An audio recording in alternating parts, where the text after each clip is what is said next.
On Capitol Hill today, meeting with leaders from both parties in the House and in the Senate.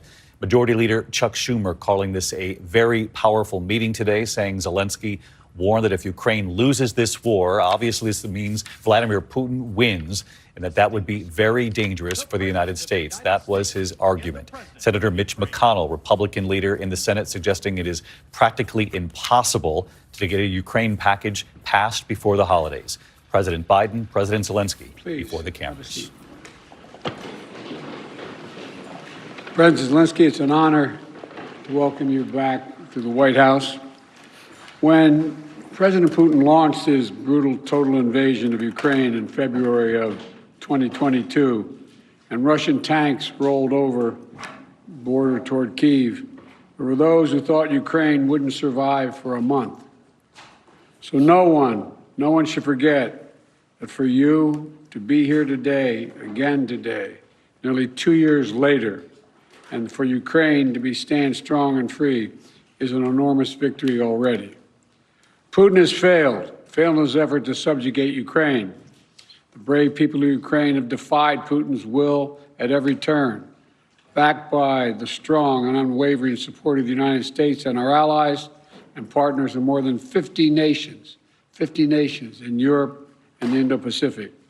And Ukraine will emerge from this war proud, free, and firmly rooted in the West unless we walk away. The American people can be and should be incredibly proud of the part they played in supporting Ukraine's success. We'll continue to supply Ukraine with critical weapons and equipment as long as we can, including $200 million I just approved today in a critical needed equipment, additional air defense interceptors, artillery, and ammunition. But without supplemental funding, we're rapidly coming to an end of our ability to help Ukraine respond to the urgent operational demands that it has. Putin is banking on the United States failing to deliver for Ukraine. We must prove him wrong. The United States and Congress must, as I asked last week, it's stunning that we've gotten to this point. We need to fully appreciate how it's wrong, how this is being viewed around the world and being used by Russia. Russian loyalists in Moscow celebrated when Republicans voted to block Ukraine aid last week. The host of a Kremlin-run show literally said, and I quote, "Well done, Republicans. That's good for us," end of quote. Let me say that again. This host of a Kremlin-run show said, "Well done, Republicans. That's good for us." That's a Russian speaking. If you're being celebrated by Russian propagandists, it might be time to rethink what you're doing. History will judge harshly those who turn their back on freedom's cause. Today, Ukraine's freedom is on the line, but if we don't stop Putin, it'll endanger the freedom of everyone almost everywhere. Putin will keep going, and would-be aggressors everywhere will be emboldened to try to take what they can by force. Mr. President, I'll not walk away from Ukraine, and neither will the American people. A clear bipartisan majority of people across the United States and in Congress support your country. They understand, as I do, that Ukraine's success and its ability to deter aggression in the future are vital to security for the world at large. And I have repeatedly made clear from our first day in office, we also need Ukraine to make changes to fix the broken immigration system here. We also need Congress to make the changes to fix the broken immigration system here at home. My team is working with Senate Democrats and Republicans to try to find a bipartisan compromise, both in terms of changes in policy and provide the resources we need to secure the border. Compromise is how democracy works, and I'm ready and offered compromise already. Holding Ukraine funding hostage in the attempt to force through an extreme Republican partisan agenda on the border is not how it works. We need real solutions. I also asked Congress for funding for Israel to take on Hamas and confront multiple other threats backed by Iran in the wake of the October 7th assault. National Security Advisor Sullivan will travel to the region this week and meet with the Israeli War Cabinet, as I have met with, to emphasize our commitment to Israel, as well as the need to protect civilian life and ensure more humanitarian assistance flows and reaches into Gaza for Palestinian civilians. Secretary Austin will also travel to the region this week to step up the international efforts to protect the free flow of commerce through the Red Sea. The entire world is watching what we do, so let's show them who we are. America stands for freedom today, tomorrow, and always. America stands against tyranny and against oppression. And America stands with the people of Ukraine. Thank you again for being here today, Mr. President, and thank you for everything Ukraine is doing to hold the line for liberty in the world. The floor is yours, Mr. President.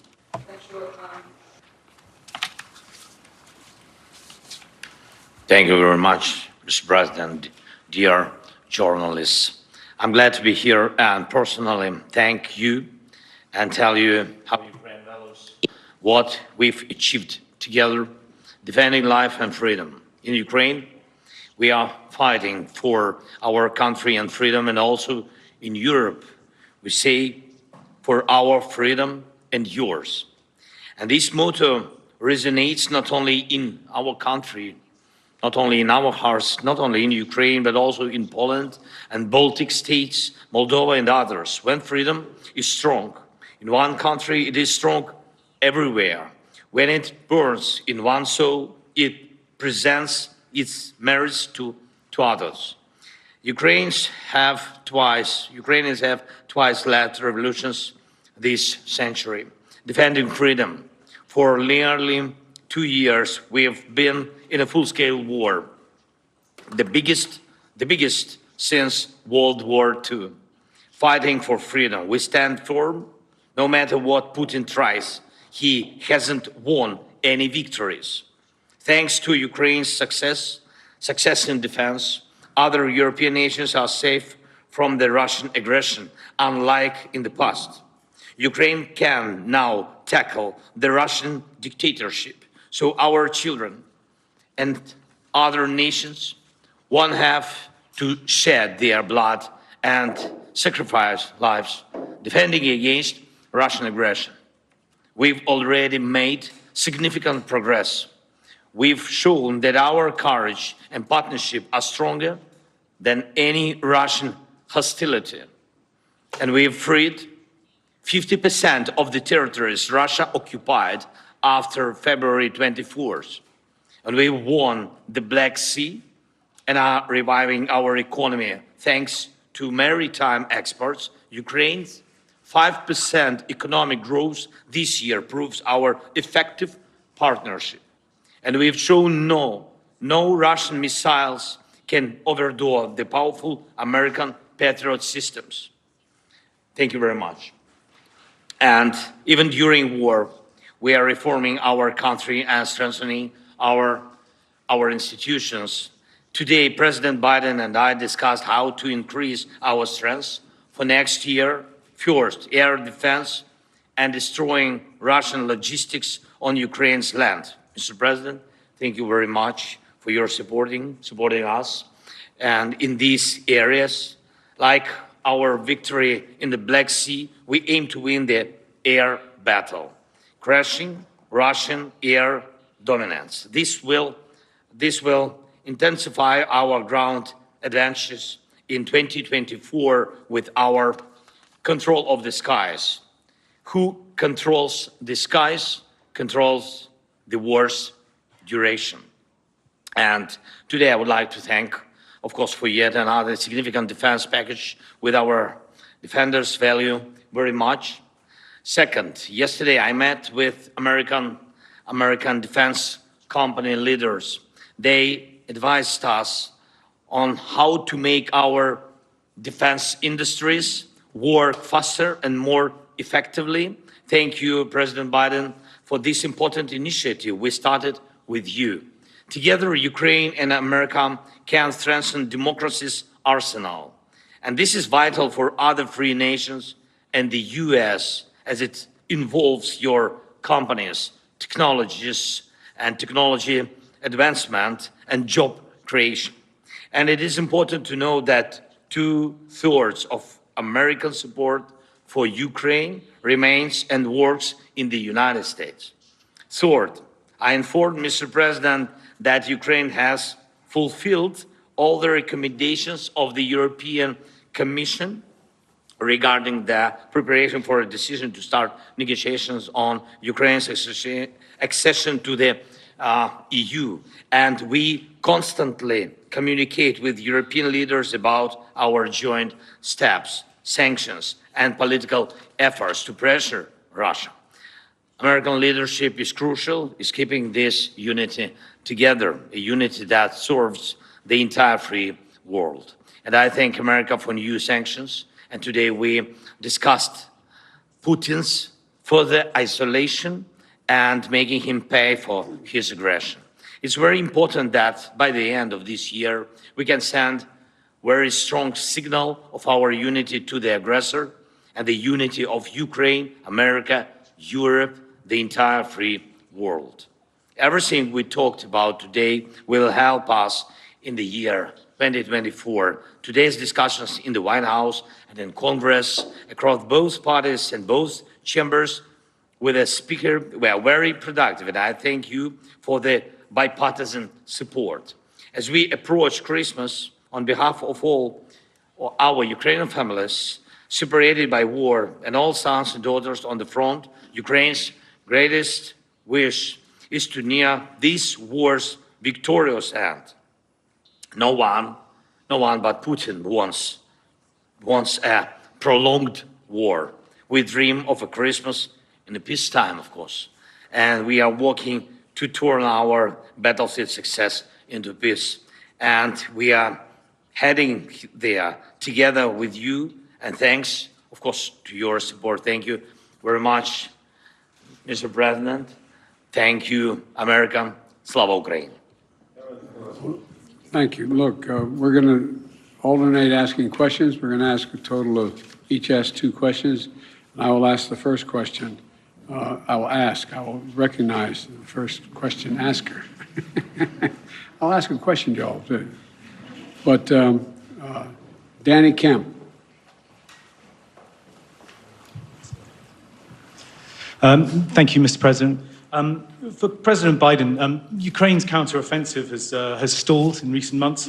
Congress is blocking aid, and Vladimir Putin appears ready to just wait things out. So what is the strategy for the US and Ukraine next year to try and turn this around? And if that fails, at what point do you say to Ukraine, as a friend, that it is perhaps time to start looking at peace talks? And for President Zelenskyy, welcome back to Washington. Can I ask you, did you hear what you wanted to hear from Congress and from President Biden? Or are you indeed more worried than when you got here? Thank you very much. Well, let me answer the question first. Let's put this in perspective. Remember how far Ukraine has come. Russia's failed thus far in trying to erase Ukraine from the map and subsume it into Russia. Ukraine has taken back more than 50% of its territory seized since February of 22, and it's pushed back the Russian Navy so Ukraine can export grain and steel to the world through the Black Sea. And thanks to the incredible courage of the Ukrainian people and the bipartisan support from our Congress, but it's not just American support. There are more than 50 countries helping Ukraine with military, economic, and humanitarian assistance. 50. The burden sharing, the U.S. has put up $75 billion, and our allies and partners have put up $100 billion. And more than 90% of our security assistance to Ukraine is being spent in the United States to provide weapons for Ukraine and replenish our stockpiles and build our industrial base. We need to ensure Putin continues to fail in Ukraine and Ukraine to succeed. And the best way for that to do that is to pass the supplemental. Yeah. Can I answer in Ukrainian, please?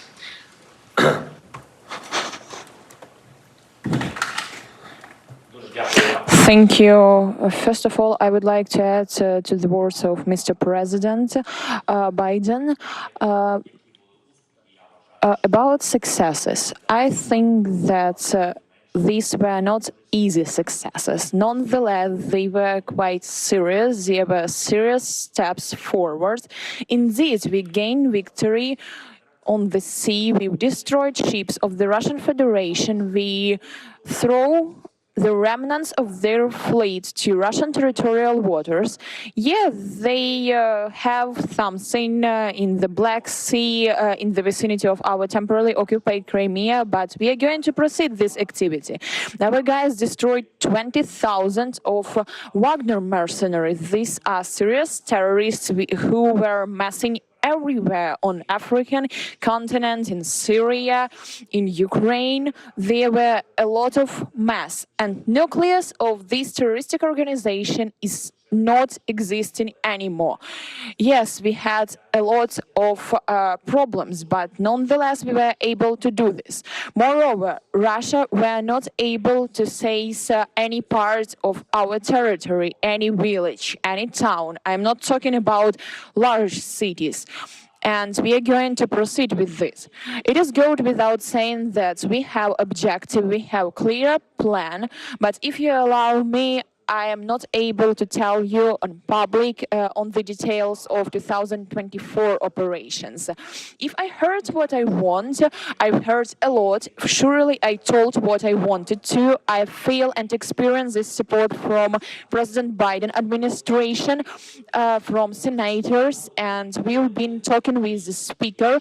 I got these signals. They were more than positive, but we know that we have to separate words and particular result.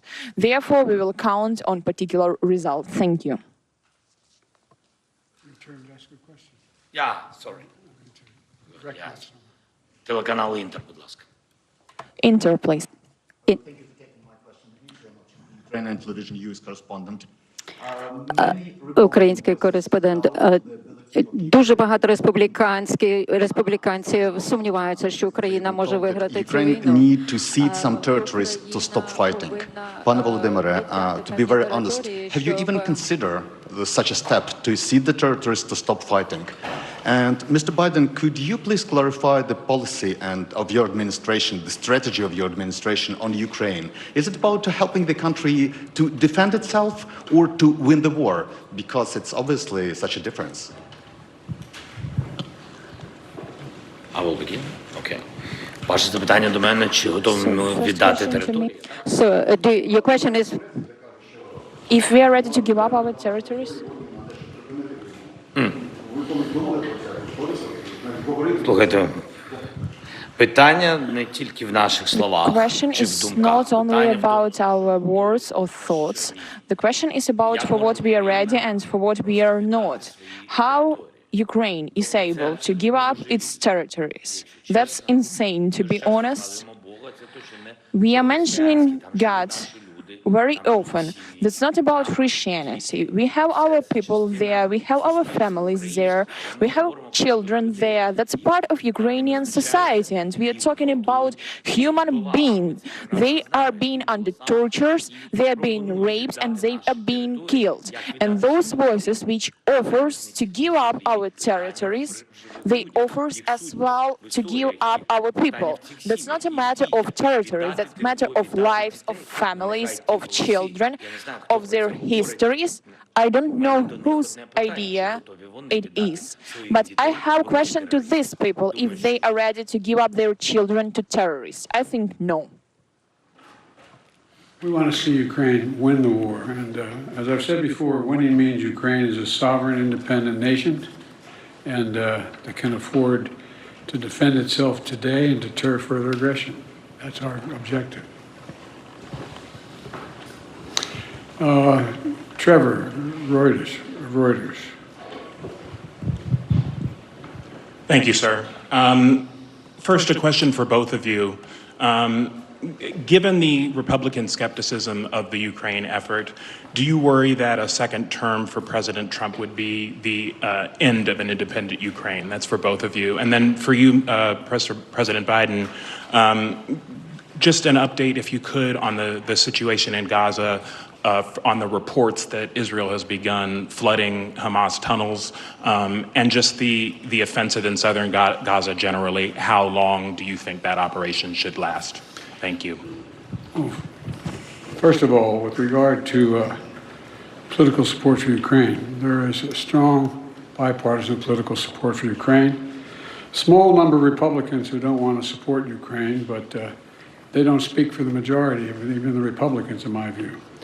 We're in negotiations to get funding we need, not to promise, not making promises, but hopeful we can get there. I think we can. And you're right, the world's watching what we do. Would you send a horrible message to an aggressor and allies if we walked away at this time? And it would hurt our national security. You want me to answer the other question as well? With regard to, say it again? Sorry, so the question was just if you could talk a little bit about the Gaza operation, Israel flooding Hamas tunnels, and if you've had conversations with Bibi Netanyahu about how long that operation should last. Well, I have had conversations with Bibi Netanyahu, and I want to make sure that we don't forget what we're doing here. We have to support Israel because they're an independent nation that's being, the brutality, the inhumanity, the way in which Hamas treated the Israelis, and raping and burning and beheading. It's just beyond comparison, and to anything else that I've seen since I've been here, and I've been around for a long time. But I think that we have made it clear to the Israelis, and they're aware, that the safety of innocent Palestinians is still of great concern. And so the actions they're taking must be consistent with attempting to do everything possible to prevent innocent Palestinian civilians from being hurt, murdered, killed, lost, etc. And look, it doesn't lessen their responsibility going after Hamas to innocent Palestinians and Hamas. Look, we have a responsibility to protect citizens and ensure they have access to humanitarian assistance. That's why I've worked so hard with our Arab friends as well as the Israelis to get humanitarian assistance into Israel, literally getting up to 140 trucks loaded with gear, loaded with food, loaded with everything that is needed by the Palestinians, including fuel. So, Israel has stated its intent to fulfill these responsibilities. It's very difficult. With regard to the flooding of the tunnels, there is assertions being made that there's quite sure there are no hostages in any of these tunnels, but I don't know that for a fact. I do know that, though, every civilian death is an absolute tragedy, and Israel stated its intent, as I said, to match its words with its intent with actions. That's why I was talking about today.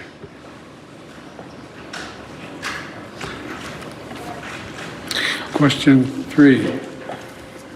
I guess I asked that. No, I just asked that. It's your My turn. turn. Your turn. Якщо відповідаючи на ваше запитання, So, дуже швидко. addressing your question very quickly, I've been talking a lot with representatives of both parties. Both Democrats and Republicans proved full-fledged support. And we will see, but before this, we've always been trusting in support of our strategic partner, the United States, and we will consider that it will continue in this way, and Ukraine will not remain alone against such a critical terrorist as the Russian Federation. Укрінформ. Так, будь ласка. Thank you so much. My name is Yaroslav Dobopol, Ukrinform News Agency, Ukraine. Next summer, the United States will host an anniversary NATO summit in Washington, D.C., which raises a lot of hope, especially for Ukraine. President Zelenskyy, what does the Ukrainian side expect from this summit? And do you hope to hear direct invitation for Ukraine to join the alliance? And President Biden, under what conditions is the United States ready to support the initiative of inviting Ukraine to be member of NATO? Thank you.